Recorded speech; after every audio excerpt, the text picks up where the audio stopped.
Hi, I'm Joey Dardano, and on my new podcast, Hope from a Hypocrite, I'll be changing lives, helping people in need with my sage advice and thoughtful solutions. Psych! I'm a comedian! I'm not qualified to give good advice. Join me and my comedian friends as we riff, rant, and recommend some of the most legally dubious advice known to man. Listen to Help from a Hypocrite on America's #1 podcast network, iHeart. Follow Help from a Hypocrite and start listening on the free iHeartRadio app today. True Scary Story is a podcast where people share their own terrifying encounters. It was actually chosen as a podcast of the month on Apple Podcasts' Dark Side collection, and also as a top-ranking show on Spotify.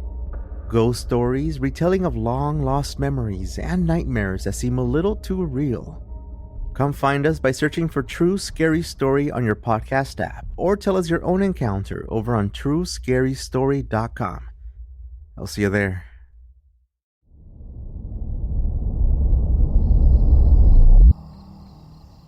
Good evening, community. What I'm about to share happened some years ago, when I went to live on my own for the first time. I was 24 and found a room in an old house in the Santa María la Ribera neighborhood in Mexico City. It was one of those large houses, the kind that used to belong to a single family, and were later divided into rooms for rent. To be honest, the place was fine for what I could afford. It had a central courtyard, a long hallway with several doors, and a kitchen that all the residents shared. It wasn't an elegant home or anything like that, you can imagine, but it was relatively close to the San Cosme metro station, the kiosk, and I had always liked the neighborhood. About 6 people lived in the house, each in their own room, each keeping to themselves. We'd greet each other when we crossed paths in the kitchen or the courtyard, but that was it. Nobody got into anyone else's business. We lived very peacefully. There were 2 neighbors, however, who always caught my attention.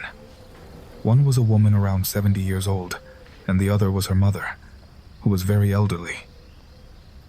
I never found out exactly how old the mother was, but she rarely left her room. Sometimes she would sit in a chair near the door to get some air. It seemed like she could no longer speak. At least I never heard her. Her daughter was very serious. She wasn't rude, but she didn't talk much with anyone either. Then one day, completely by chance, I saw something that left me thinking for a long time. I was walking down the hallway and their door was half open. I swear I wasn't spying or anything like that. I simply glanced over out of reflex as I walked by, and inside their room I saw an enormous altar dedicated to Santa Muerte, and I mean enormous. It had several figures, some black, some white, candles, flowers, a couple of chains, whose purpose I couldn't figure out, cigars, and bottles. It was one of those altars that took up almost an entire wall. One of the figures was nearly as tall as me. What surprised me most was that the altar occupied a large portion of the room that the 2 of them already shared. I had never been much of a believer in those things, but seeing it like that, so up close, gave me a strange feeling. It really threw me off. The woman noticed I was looking, stood up from her chair and closed the door without saying a word. I naturally assumed she had been upset, but I had no idea how much. She told the building manager that I had been peeking into her home. She said peeking, as if it had happened multiple times, that I was nosy and judgmental. The manager spoke with me and said I needed to show more respect for others' spaces or she would have to ask me to leave. I apologized to her but told her the woman was exaggerating, and as soon as I ran into the neighbor in the hallway, I told her that apparently the gossip was someone else. But I didn't say anything more than that. I wasn't going to pick a fight with an elderly woman. From that point on, a certain tension began to build. Not because I said anything, but because she would look at me with a very angry expression every time we crossed paths in the hallway. And the worst part, the real problem, started weeks later. One morning I got up to go to work, and while making my bed I noticed something strange among the sheets. There was a small ball of hair. It wasn't just any hair. It was long, dark, tangled, and it was dirty, as if it had been in the ground. It even had small bits of what looked like dried mud. There was no way that could have gotten there on its own. I always keep my head shaved, so the hair was definitely not mine. The first thing I thought was that someone had swept the hallway and the wind had somehow blown it in through the window. But my window faced the courtyard, not the hallway. I threw it in the trash and didn't dwell on it too much because if I did, my mind would go to the worst possible place. Until it happened again. A few days later, I found another ball of hair on my bed. Just as long, just as dirty. That's when I really started to get a bad feeling. I didn't know what to think, but the image of the altar I had seen began to creep back into my mind. Then came the apple. The damned apple. In the middle of the night, I woke up with a terrible thirst. One of those times when your mouth feels completely dry. I got up half asleep and went to the kitchen to get some water. When I turned on the light, I saw something on the table. It was an apple, one of the apples I kept in my own fruit bowl, because I had brought one to keep my fruit separate. The apple was sitting on the table and it had several pins stuck into it, many of them, piercing it from different angles. I stood there staring at it for a while, trying to understand what it was doing there. At that hour, no one was awake. The whole house was silent. I didn't touch the apple. I just grabbed something to drink and went back to my room. And that same week, the dream started. Almost every night I dreamed of a very tall, hooded figure. You couldn't see its face, only the silhouette. It was always standing next to my bed, just watching me. It didn't do anything. It was just there. The strangest part was that the dreams were so vivid they always jolted me awake. I'd open my eyes and see the same scene I had just dreamed, completely convinced that someone was in the room. One morning, I genuinely got up and checked under the bed and behind the door.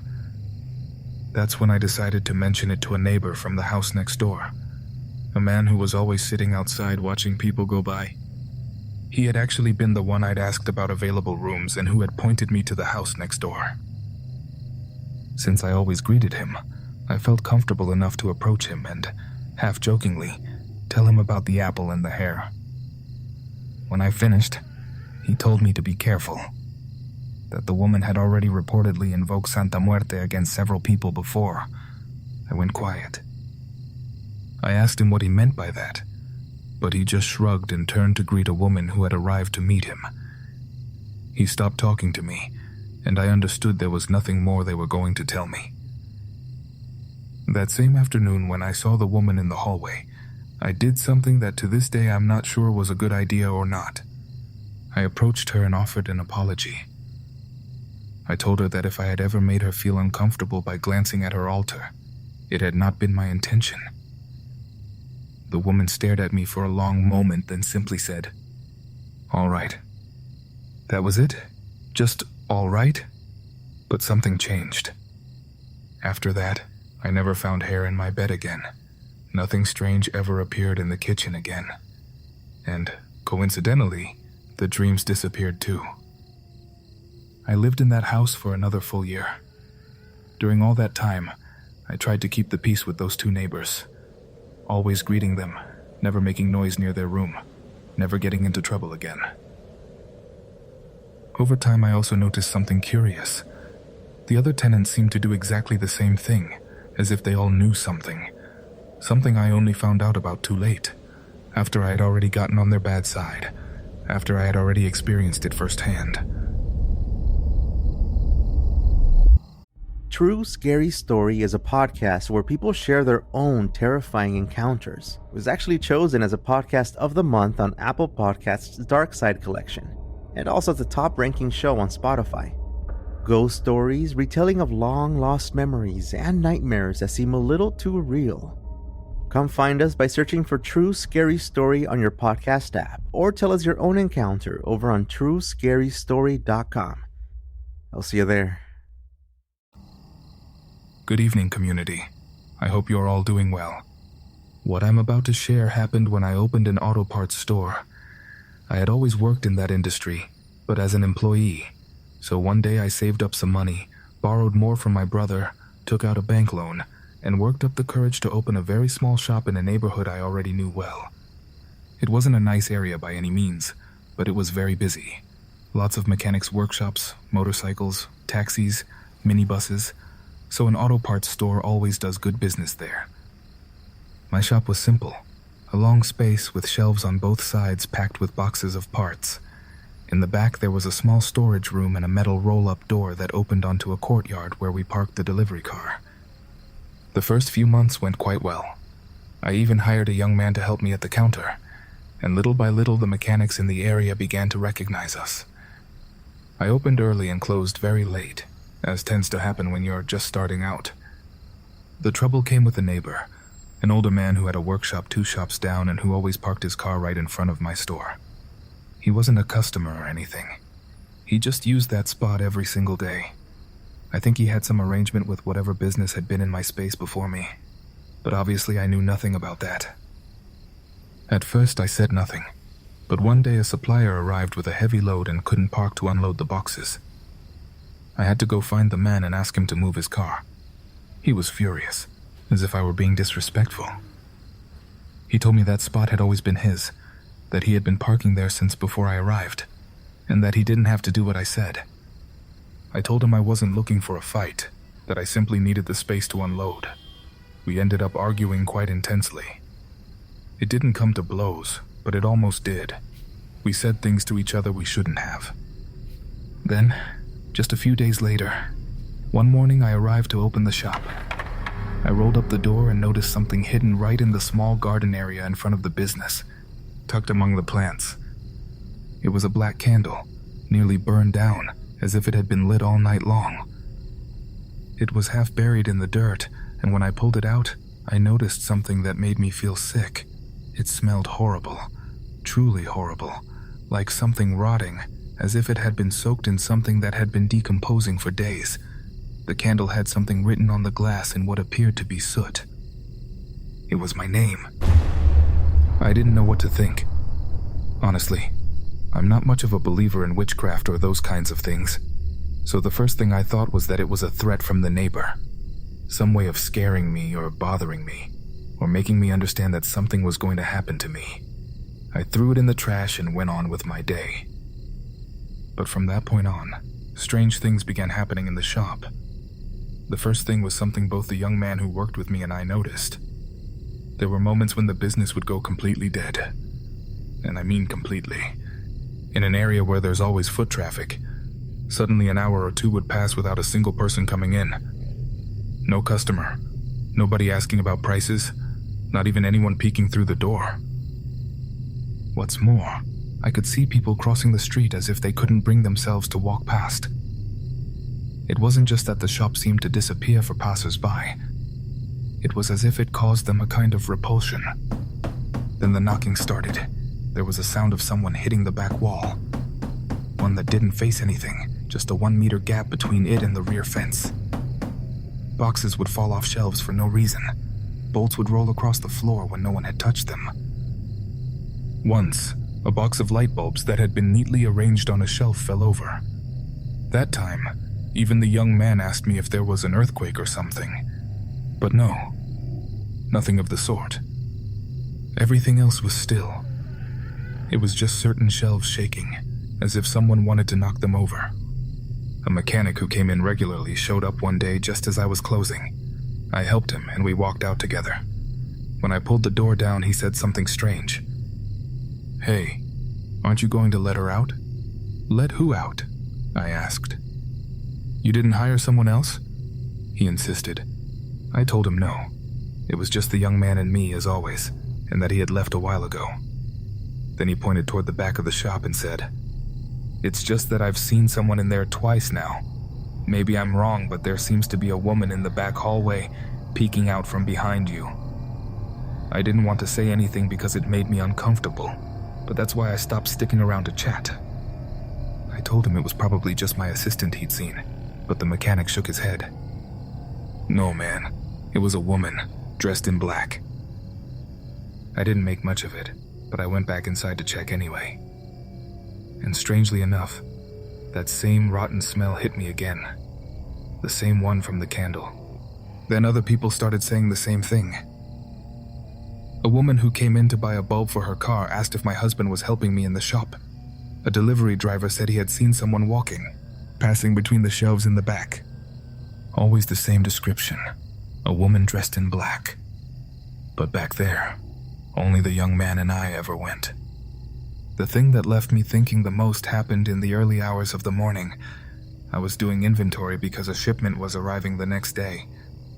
I had rolled the door down but stayed inside working. It must have been around 2 a.m. At one point I heard the sound of a broom, like someone sweeping the sidewalk outside. The sound was clear, as if someone were sweeping right in front of the shop. I listened for a while, and then the sound stopped. Just like that, suddenly. That night I locked everything up and went home with a very unsettling feeling. The next day I asked the man who runs a shop on the corner if he had seen anyone cleaning the street in the early morning hours. He said no, then asked why. I told him about the candle, about what customers had been seeing, about what I had heard. He was quiet for a few seconds, then asked if I had had any problems with anyone. I told him about the neighbor with the car. He sighed. He told me something that gave me the feeling of confirming what I had already suspected. That's what that old man does. Don't mess with him. He told me that years ago the neighbor had had a serious dispute with another business on the block, and that after that argument, strange things had started appearing in front of that person's shop. Candles, buried objects, things like that. I didn't know whether to believe him, but I did start to notice something. Every time the neighbor walked past my shop, he would look inside as if he were waiting for something, as if he expected to find that something had already happened. With time, things calmed down. The knocking stopped. Customers stopped mentioning the woman in black. The shop filled with people again, like before. I never found another candle or anything strange in front of the place. The only thing I did was keep candles lit for St. Peter every day and ask him to protect us from harm.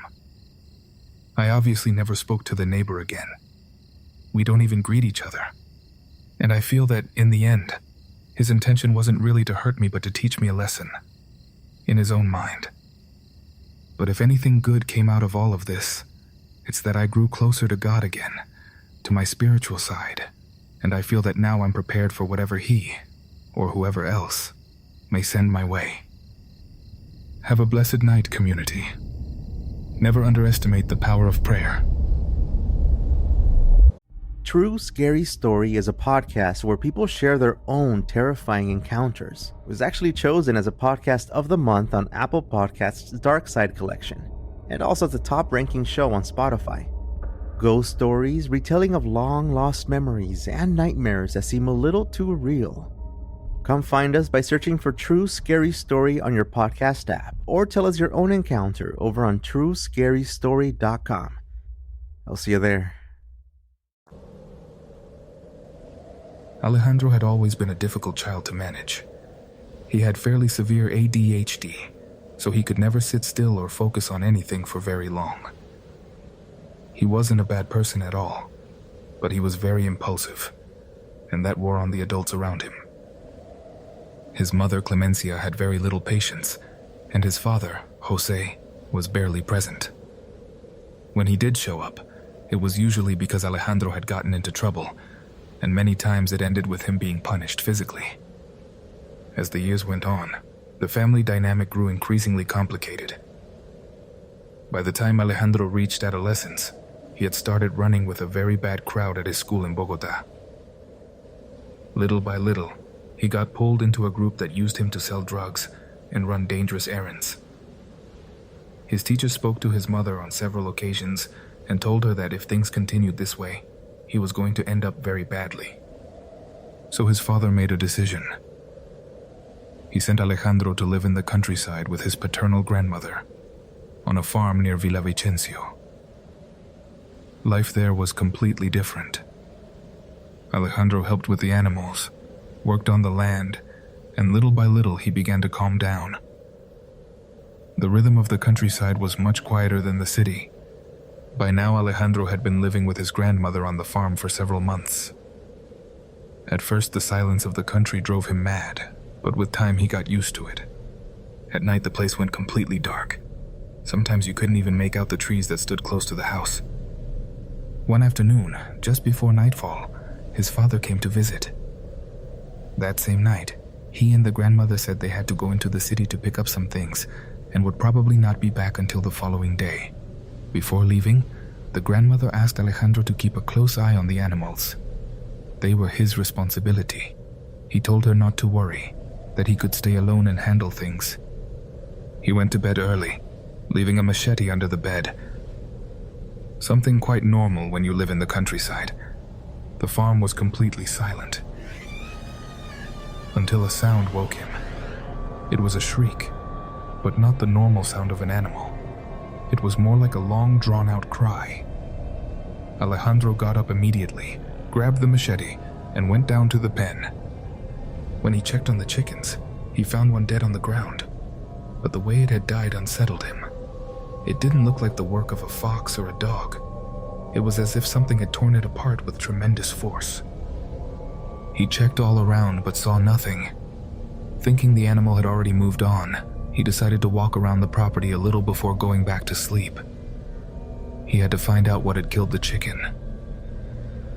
The early morning hours were so dark that you could barely make out the silhouettes of the trees.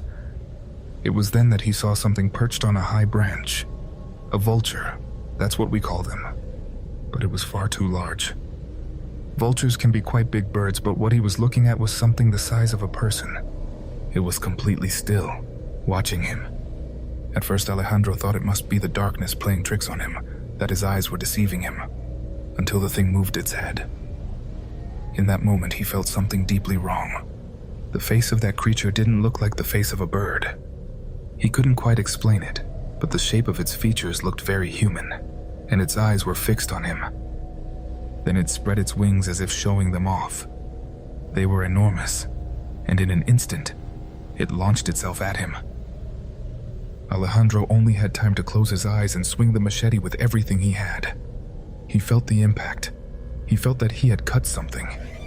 The creature let out a horrible shriek and flew off into the trees, but it was flying badly, as if one of its wings wasn't responding properly. He had wounded it. He couldn't sleep the rest of that night. In the days that followed, he tried to convince himself that it had been some strange animal he simply hadn't seen clearly in the dark. Until, a few days later, he went into town with his father. There was a woman in that town that everyone talked about. People said it was best not to go near her because she practiced witchcraft. Alejandro had always thought it was just gossip.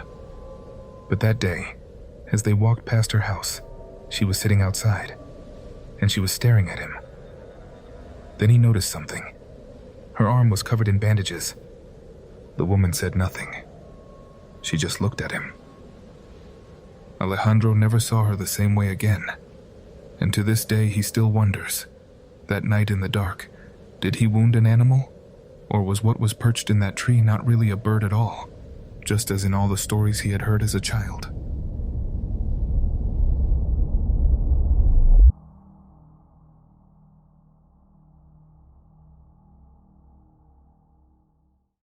True Scary Story is a podcast where people share their own terrifying encounters. It was actually chosen as a podcast of the month on Apple Podcasts' Dark Side collection, and also the top-ranking show on Spotify.